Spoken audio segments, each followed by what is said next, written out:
ငါစောထွက်နိုင်လားဆိုတော့ပြီးခဲ့တဲ့ဘက်ကတည်တဲ့အတိုင်းပဲငါပဲငါတုံညပျောက်ချင်းမလားပျောက်သွားတယ်ပေါ့နော်အဲ့ဒီမှာပို့ဆိုတာငါပဲနှစ်ပတ်တိတိပျောက်တယ်ငါကတော့တော်တော်လေးကိုစိုးစိုးဝါးဝါနေဆိုင်နေကြတယ်ပေါ့နော်ဒီညမှာကျွန်တော်တို့ကံကောင်းတာကျွန်တော်ငါမပေးခဲ့ဘူးဆိုတော့တုံညကလည်းနည်းခံထားသေးတယ်ဘာလို့လဲဆိုရင်တုံည46ဆိုတဲ့တုံညပရိတွေထောက်အားသေးလို့ခံထားသေးတယ်ငါကဘာဘရိတ်မအောင်မထွက်ဘူးပေါ့နော်အဲ့တော့ပြီးခဲ့တဲ့ဘက်ကကျွန်တော် formula မှာပေါ်တဲ့ဥစ္စာတွေပြောပြမယ်ဗျာဒါပေါ်တဲ့ကဏ္ဍပေါ့နော်ဒါနေ့တိုင်းမဟုတ်ဘူးဇာတိုးအနေနဲ့ပေါ်တာဘာကြောင့်ငါပျောက်တယ်ဆိုတာကျွန်တော်ပြောပြမယ်ဒီမှာကြည့်6-8ဆိုပြီးတင်းနေတာနေပေါ်တယ်အဲ့ဒါက3ရက်တွင်9တလုံး1တလုံး8တလုံးကထွက်တတ်တယ်ကျွန်တော်စီမှာပေါ်ရင်နော်6-8ဆိုတော့တင်းနေတာနေမှာထွက်တယ်1ထွက်တယ်နော်8ကမထွက်သေးဘူး8ကကြတော့ကျွန်တော်တို့မှာ8 break ဆိုပြီးထောက်ရတယ်ပေါ့နော်1ခွန်ဆိုပြီးတော့မှာ break ထောက်ရတယ်ဒီနေ့မှာ break ထောက်တာကိုလည်းကျွန်တော်အတိယူရတယ်ပေါ့နော်ကဏ္ဍအနေနဲ့တတ်မှတ်ရတယ်ပြီးတော့အင်္ဂါနေ့ပိတ်တယ်ဗုဒ္ဓဘုရားမှာ3-9-8ဆိုပြီးသားပေါ်တယ်3ရက်အတွင်း3တလုံး9တလုံး8တလုံးကထွက်ရမယ်အမှ3-2ဆိုပြီးတော့ break ရိုက်သွားတယ်ထွက်တယ်9ထွက်ပြန်8ကဒီနေ့မှလာထွက်ပြီနော်ကျန်တာမင်းနေ့မှာ26ခွန်ဆိုပြီးတော့ကျွန်တော်ရဲ့ formula ဈေးကွက်မှာလာပေါ်တယ်အမှ26ခွန်ဆိုတော့2ထွက်တယ်6ထွက်တယ်ခွန်ကတောက်ကြနေမှလာထောက်ရတယ်ပေါ့နော်တောက်ကြနေရတော့16ခွန်ဆိုတော့1တာ break ရိုက်သွားတယ်6ခွန်ကတော့6ကလည်း break ရိုက်တယ်ခွန်ထွက်တယ်โอเคအဲ့ဒါတွေကိုဘယ်လိုကြည့်လဲဆိုတော့ကျွန်တော်တစ်ချက်ပြမယ်ဗျာဒါကျွန်တော် formula ကျွန်တော်ပုံမှန်ဆိုပြလိမ့်မရှိဘူးပေါ့နော်ဒီမှာပေါ့နော်ဒါဆိုရင်ကျွန်တော်မှတ်ထားတယ်မှာခဏလေးတွေပေါ့နော်ဒါတချို့ဥစ္စာတွေတော့ကျွန်တော်အခြေအဖြစ်မှာဆိုမရေးတော့ဘူးပေါ့နော်ဒါပေါ်တဲ့ဥစ္စာတွေကျွန်တော်မှန်ချက်ထားတယ်โอเคဒီနေရာမှာကျွန်တော်မိသားတချို့တော့မျိုးတွေကကျွန်တော်ခဏလေးတောင်းဆိုလို့ကျွန်တော်ပတ်တိတလုံးကျွန်တော်ချပေးသေးတယ်ပေါ့နော်တနင်္လာနေ့ကစားစောဗုဒ္ဓဘူးအင်္ဂါနေ့ပိတ်တာမို့လို့ကြာလာပြီးနေ့ဒီအလုံးစုံဆော့နှစ်တလုံးလာလိုက်မယ်လို့ကျွန်တော်ပြောတဲ့ချိန်မှာနှစ်ကအင်္ဂါဗုဒ္ဓဘူးနေ့မှာလာရသွားတယ်ပေါ့နော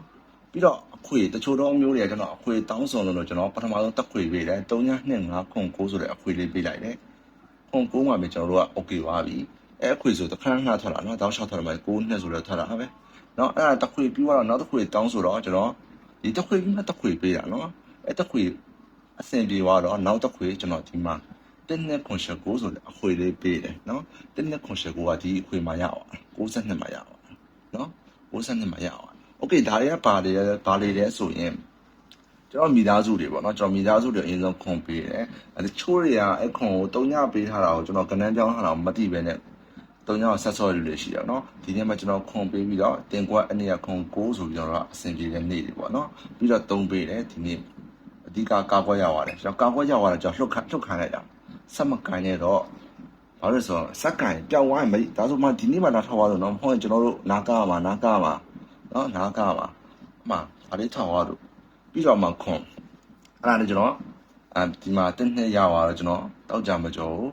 ခွန်တလုံးဆက်ပြီးတော့ကျွန်တော်ကန်ခိုင်းရတယ်အမှအဆင်ပြေသွားတယ်ပေါ့နော်โอเคအဲ့တော့ဆက်ပြီးတော့ခီးစားရအောင်ငါဆောထွက်နိုင်လားဆိုတဲ့အချိန်ကိုကျွန်တော်တွားပြီးတုံးတက်ကြည့်အောင်နော်ငါဆောထွက်နိုင်လားဆိုတဲ့အချိန်ကိုတုံးတက်လိုက်တဲ့အခါကျတော့ကျွန်တော် formula ပါနော် formula မှာကျွန်တော်ရဲ့ modern internet formula ပါနော်ကျွန်တော်ကတည်တဲ့အတိုင်းတချို့တွေကျွန်တော်ဒီမှာကျွန်တော် modern internet အဓိကကင်တယ်အဲ့ဒါမှကျွန်တော်ကအကျယ်ဖြန့်မယ်ဆိုရင်ကျွန်တော်က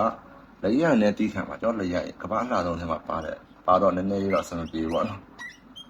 index ဆိုတာတွေကိုကျွန်တော်ထပ်ပြီးတော့လေ့လာထားတယ်ပေါ့နော် modern internet index ပေါ့နော်အဓိကဒါတွေကကျတော့ကျွန်တော်ကြည့်တာဒီကောင်းကနေကြည့်တာများတယ်ဒါနေတိုက်တွေကိုကျတော့ကျွန်တော်ဒီကနေကြည့်တာများတယ်ပေါ့နော်ဟုတ်ပြီအဲ့ modern internet ဒီ index မှာတော့9သလုံးကအခြေအနေမကောင်းမပေါ်ဘူးပေါ့နော်အဲ့တော့ကျွန်တော်လာမယ့်အပတ်ကိုကျွန်တော်တို့ဒီတနင်္လာရယ်ခါရယ်ဟူရယ်တေးရယ်ပေါ့နော်များလာကြီးလားဆိုမများဘူးကျွန်တော်ကလာကိုညနေခင်းမှစဆော့ရမှာလာညနေကစဆော့ရနော်လာညနေကလည်းစဆော့တေးမနက်ထိဆော့ပါပတိအတိတလုံးပေးမယ်ပေါ့နော်အတိတလုံးကျွေးမယ်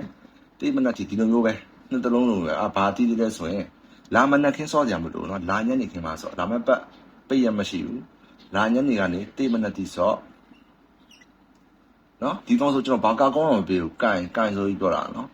ဒီကောင်တေးကြတယ်ကိုယ်တလုံးမစိုးဘူးလှတယ်နော်အမျိုးတို့ကြိုက်ရင်ကင်ပါမကြိုက်ဘူးဆိုတော့ရှောင်ပေါ့နော်ကျွန်တော်ပေးတဲ့အခါမဲ့အသီးလေးတွေကတော်တော်လေးကိုအဆင်ပြေတယ်ပေါ့နော်ကျွန်တော်ကြွေးရ free တီးလေးတွေကဒီနေ့မှာကိုကကြောက်တက်တယ်ဆိုရင်ပေါ့နော်ကြောက်တက်တယ်ဆိုရင်ဒီကောင်းကိုထဲပေါ့တစ်ချက်ထဲမယ်နှစ်ခွန်တော်တော်လှရတယ်မှာပါတယ်နော်နှစ်ခွန်ထဲမယ်ပြီးတော့63ပေါ့နော် ဒါပုံမှန်ဆိုကျွန်တော်ကာကွယ်တွေပါပေးရင်ပေးတယ်မပေးမပေးဘူးဒါပေမဲ့ဒီတစ်ခါတော့ဒီကောင်လေးတွေထည့်လိုက်အဲ့ကောင်ကိုထောင်းရရင်ကျွန်တော်နောက်တစ်လုံးအခမဲ့ထပ်ပေးမယ်နော်ဒီကာကွယ်ထဲကနေတစ်ခုထောင်းရရင်ကျွန်တော်အခမဲ့ထပ်ပေးမယ်နော်အခမဲ့နောက်တစ်လုံးထပ်ပေးဒီကောင်ကဒါဆိုရင်ကျွန်တော်ပိတ်ရရှိလို့ကျွန်တော်တစ်လုံးပဲပေးတာမဟုတ်ကျွန်တော်နှလုံးပေးပါနော်ကျွန်တော်အမျိုးတို့ပြောဥပါလေဒီတစ်ခွန်ထပ်ပြီးတိုင်းတစ်ခွန်ထပ်ပြီးတိုင်းတစ်တစ်လုံးခွန်တစ်လုံးကပြန်လာတယ်တစ်လုံးခွန်တစ်လုံးကပြန်လာတယ်ပြန်လာတတ်တယ်ကျွန်တော်ပြောဘူးရတော့မှတ်မိတာမသိဘူးအဲ့တက်ခွန်လို့တင်ငါတို့ရတယ်ထပ်ပြီးတိုင်းအဲ့လိုမျိုးတစ်လုံးချင်းပြင်ရိုက်ကဏ္ဍမဝင်ဘရိတ်ရိုက်တယ်မစတစ်ဆိုရင်တက်ခွန်ထပ်ပြီးတော့တက်ကလာရိုက်တယ်ဟောဒီမှာတင်လာရိုက်တယ်နော်တက်ဘရိတ်ခွန်ကျွန်တော်အဲ့ဒါကိုကျွန်တော်ဒီခွန်ကိုရတော့ကျွန်တော်ကဒီမှာထည့်ပေးလိုက်တယ်နော်ဟုတ်ပြီအဲ့ဒါတစ်ပိုင်းပါနော်ကျွန်တော်ပြီးတော့တစ်ခွက်ပြအောင်တစ်ချက်ပြအောင်နော်အဲ့ဒါကနောက်တစ်ခွက်ကပေါ့နော်တစ်ခုက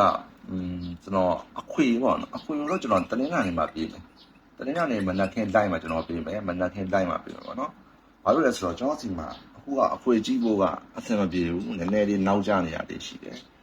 အခွေလေးဆိုနေမြန်မြန်လာတယ်ပေါ့နော်ဒါတော်တော်များတဲ့တီးပြီးသား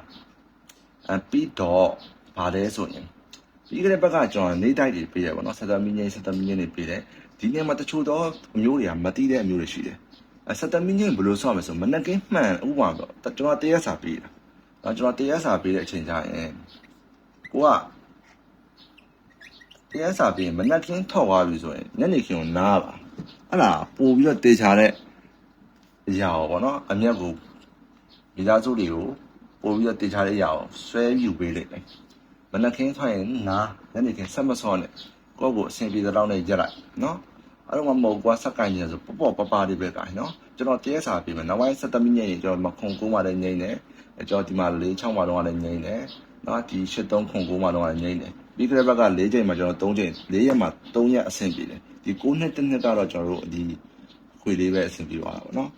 ဒါလည်းဒီကောင်ဆိုကျွန်တော်တို့ကတိလေးနော်62မှာဆိုကျွန်တော်ကတိလေးအဲ့လိုမျိုးလေးတော့ရှိတာနော်အဲ့လာမဲ့ပတ်တယ်ကျွန်တော်အရင်ထားတဲ့ formula လေးကြည့်ရဲဒါကျွန်တော် formula အစ်တွေပေါ့နော်လေးလာထားတာရှိတယ်။ဒါကမဟုတ်ဘူး။စာအုပ်ကအလောက်ထိဖြစ်နေပြီ။နော်။ဒါတုံးတယ်မဟုတ်2အုပ်ရှိသေးတယ်။နော်။ကျန်နေသေးတယ်မကြုံ။ဟောပြမယ်ဆိုမှနော်ပြလို့မရအောင်ဖြစ်တယ်။အဲ့ဒါလေးရှိတယ်နော်။ဟိုမှာနောက်ထပ်2အုပ်ကျန်နေသေးတယ်။ Okay ဆိုတော့ဒီကောင်ကတော့တော်တော်လေးအဆင်ပြေနေမယ်ပေါ့နော်။ဒါမိသားချို့သောလူတွေကျွန်တော်စီမှာမိသားစုမဝင်ခြင်းဘူးဆိုရင်တော့မဒါလေးကိုကိုင်လို့ရတယ်။အဲ့တော့မိသားစုဝင်မယ်ဆိုရင်လည်းရတယ်ပေါ့နော်။မိသားစုဝင်မယ်ဆိုရင်လည်းနော်မိသားစုဝင်ခြင်းလူတွေကကျွန်တော်ရဲ့ profile ကိုကြည့်လိုက်ပါအဲဆိုအဆင်ပြေတယ်နော်โอเคအားလုံးပဲမင်္ဂလာရှိတဲ့နေ့ရက်တွေပိုင်ဆိုင်ကြပါစေမနက်ဖြန်တနင်္လာနေ့10:40မှာကျွန်တော် live လွှင့်ပါမယ်နော်တစ်ချက်တော့စောင့်ကြည့်ပါဦးလို့ပြောရင်းနဲ့ပဲနှုတ်ခွန်းဆက်တာပါတယ်